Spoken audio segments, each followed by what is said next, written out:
Alteja Putra Yamamura. Gilbert tengah bersantai di ruang keluarga sambil menikmati kue kering dan kopi buatan istrinya. Tangannya asik menggeser layar di iPad-nya untuk mengecek email yang asistennya kirimkan. Tiba-tiba Gilbert merasakan seret, dia berkeinginan meminum air putih.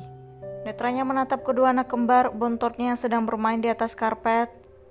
"Tolong ambilkan Dedi air, sayang," pinta Gilbert sambil menyerahkan gelas kosong pada Sheila.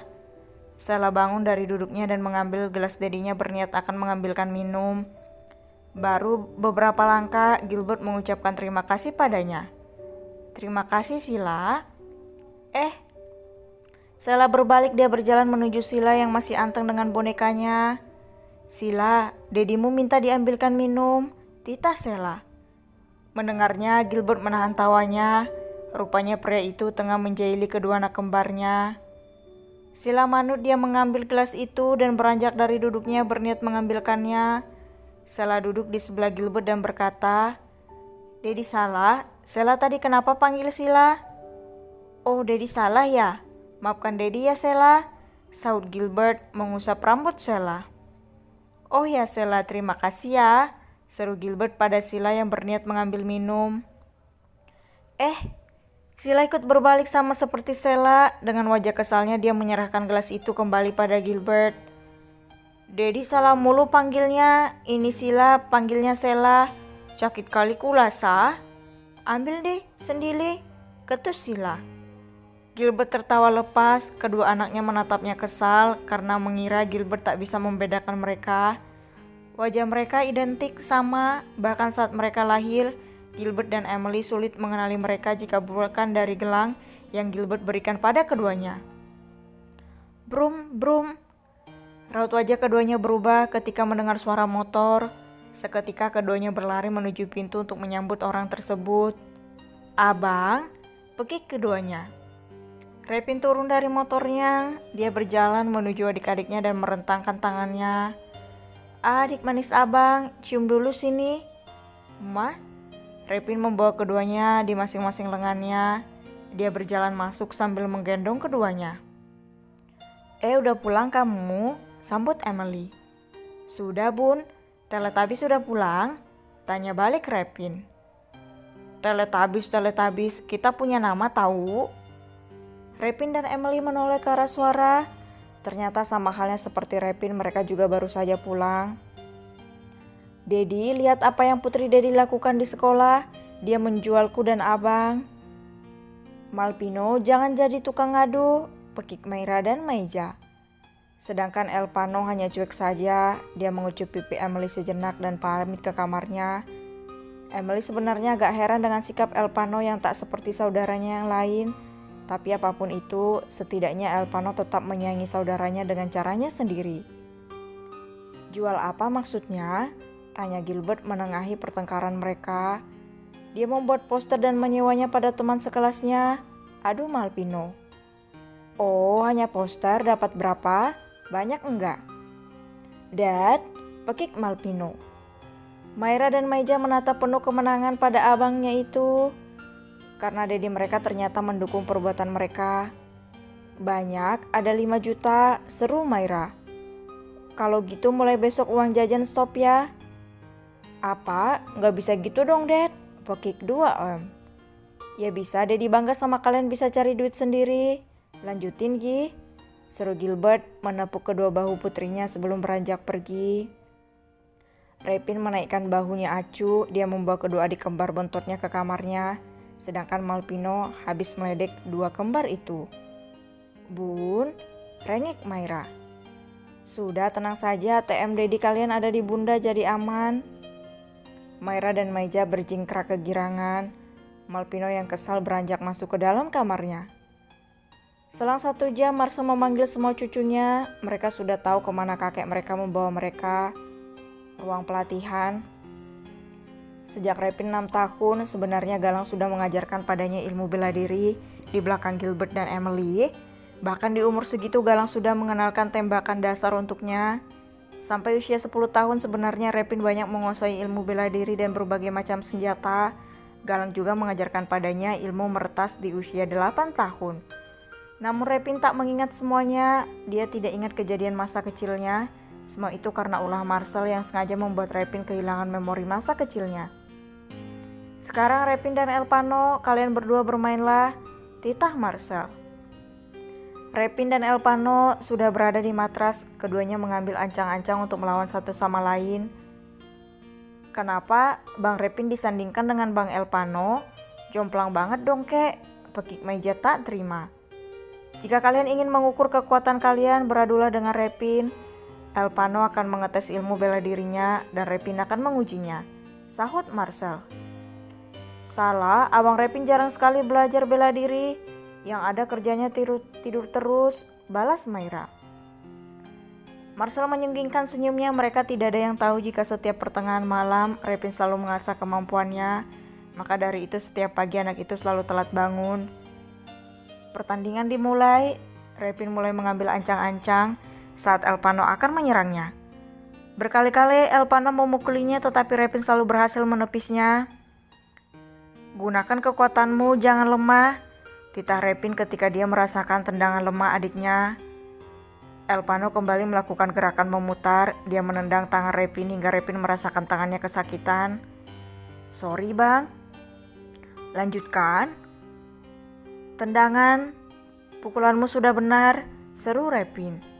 Repin mulai melawan, tetapi Elpano belum cukup lincah melawannya. Maira dan Meja menatap keduanya dengan kagum, bahkan Maira mengambil ponsel dan memvideokannya. Kamu buat apa? Tanya Meja. Ini suatu keuntungan, kalau dijual pasti laku, seru Maira. Aku juga mau dong. Meja mengeluarkan ponselnya dan memvideokan latihan itu. Selang berapa menit latihan usai, Repin dan Elpano beristirahat sejenak.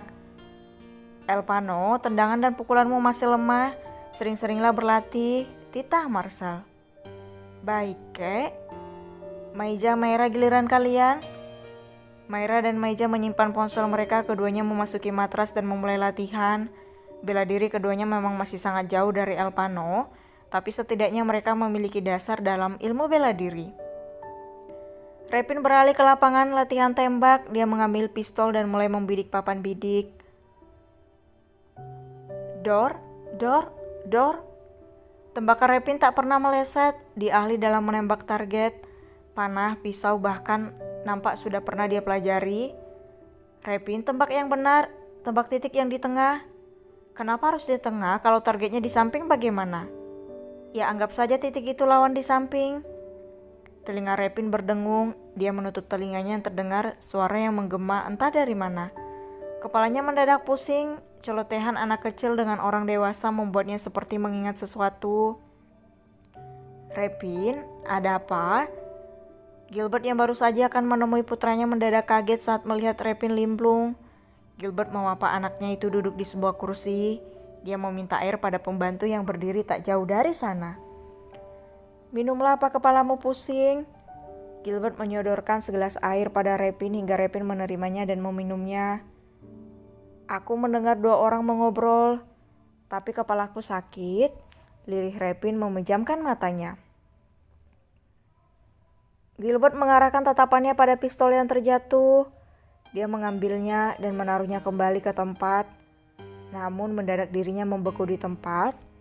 Apa sebelumnya Galang sempat mengajari Repin menembak, hingga bayangan masa lalunya dengan Galang muncul. Batin Gilbert. Setahu Gilbert, pertama kali yang mengajari putranya memegang pistol adalah Marcel, dan itu pun saat umur 15 tahun. Putranya sudah lincah memegangnya saat itu hingga membuat Marcel merasa takjub. Di sebuah ruangan tampak seorang pria parubaya sedang menatap luar jendela. Rambutnya putih dengan kulit yang sudah keriput. Pa, pria parubaya itu berbalik. Dia tersenyum tipis menatap seseorang yang sedari tadi dia tunggu. Apa kamu sudah menemukan siapa sebenarnya pemimpin Araster sesungguhnya? Tanya pria itu. Pria yang tak lain, yang tak bukan adalah Yamamura. Niatnya ingin menghabisi semua keluarga Evans, tetapi rencananya gagal. Galang mengorbankan nyawanya sehingga rencananya gagal. Dirinya pikir semua sudah selesai, Araster tak lagi memiliki pemimpin.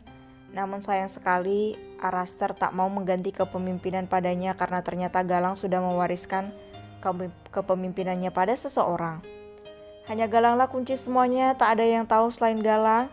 Bahkan Henrik, pengganti sementara Galang, tak tahu siapa pengganti itu. Belum pak, sahut pemuda itu. Alteja, walaupun kita mengerahkan seluruh anggota kita untuk membuat Araster pindah kepemimpinannya pada kita, itu tidak mungkin. Selama puluhan tahun Papa mengincar Araster. Jika kita sudah memegang Araster, mudah bagi kita menaklukkan mafia lain. Perdagangan senjata dan lain-lainnya akan semakin mudah. Pemuda yang bernama Alteja itu merupakan anak Yamamura dengan seorang wanita bayarannya. Alteja satu-satunya anaknya, sehingga dia memanfaatkan Alteja untuk mendapatkan apa yang dia inginkan. Bagaimana kita bisa menemukannya? Itu sangat sulit, Pak, sahut Alteja. Papa mencurigai Renan yang merupakan anak dari kembaran Galang. Bisa jadi dia ditunjuk Galang untuk menggantikannya. Bukannya itu begitu mudah ditebak, Pak. Bisa jadi saat ini pemimpin pengganti itu tengah bersembunyi, balas Alteja. Maka dari itu Papa berencana memasukkan kamu ke Golden School. Renan sekaligus sepupunya itu bersekolah di sana. Sebelum mafia lain menemukannya untuk balik membalas kita, Papa harap kamu temukan dia lebih dulu. Kenapa kita tidak cari Galang saja? Dia kan yang tahu, tanya Alteja mencoba cara lain. Yamamura menatap tajam putranya. Jika cara itu sudah berhasil dari dulu dia lakukan, namun sampai saat ini tidak ada kabar mengenai Galang. Itu artinya sampai saat ini Galang masih tetap koma. Kamu yakin dia masih bisa bertahan hidup? Dia koma, bagaimana bisa kita menanyakannya pada orang seperti mayat hidup itu? Sentak Yamamura. Alteja terdiam. Sedari kecil hingga kini dia dipaksa untuk menuruti segala keinginan ayahnya. Alteja sudah lelah dengan perebutan dan pertumpahan darah, hanya saja tak berani melawan papanya. Papa sudah menyusun rencana sebaik mungkin saat itu, tapi naasnya sepertinya Galang tahu rencana Papa hingga menjatuhkan kepemimpinannya sebelum rencana itu terjadi. Dan kamu harus temukan penerus selanjutnya. Baik, Pak, sahut Alteja.